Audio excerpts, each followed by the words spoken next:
BJP అభ్యర్థి బలవన్మరణకు పాల్పడడంతో తమ కుటుంబ సభ్యుల్ని పరామర్శించడానికి బీజేపీ రాష్ట్ర అధ్యక్షుడు రామచంద్రరావు వచ్చారు. ప్రస్తుతం వారితో మాట్లాడదాం.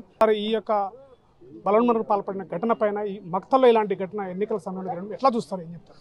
ఇది చాలా అందరినీ దిగ్భ్రాంతి చెందేటువంటి సంఘటన. ఇది ఒక కార్యకర్త, ఒక ఎస్టీ అభ్యర్థి గెలిచేటటువంటి ఒక పరిస్థితి ఉన్న సమయంలో రేపు ఎన్నికలు అనగా ఈ తెల్లవారుజామునే కూడా అనేది ఇది చాలా దౌర్భాగ్యమైనటువంటి ఒక పరిస్థితి.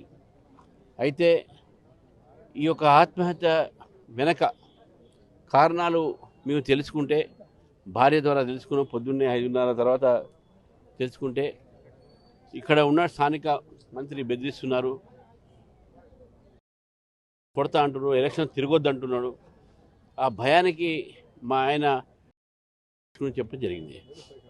మరి ఇప్పుడు నేను ఇక్కడ చెప్పిన తర్వాత నేను అన్నమ్మ గారు లోకల్ ఎంపీ మాట్లాడి వారు కూడా ఎస్పీతో మాట్లాడారు.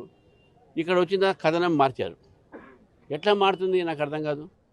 ఆమె చెప్పింది మాకు అది రికార్డు కూడా ఉన్నది.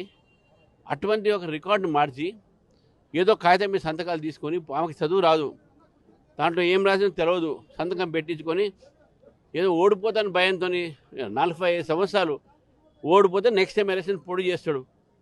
నేను ఈ యొక్క స్థానానికి నేను కూడా నా ఓటర్ని ఇక్కడ మక్తలో ఒక చైర్మన్ నేను ఓటు వేసినోండి. నాకు తెలుసు ఎంతోమంది గెలుస్తారు, ఓడిపోతారు. ఒకసారి గెలిస్తే ఒకసారి ఓడిపోతారు, ఒకసారి గెలుస్తారు.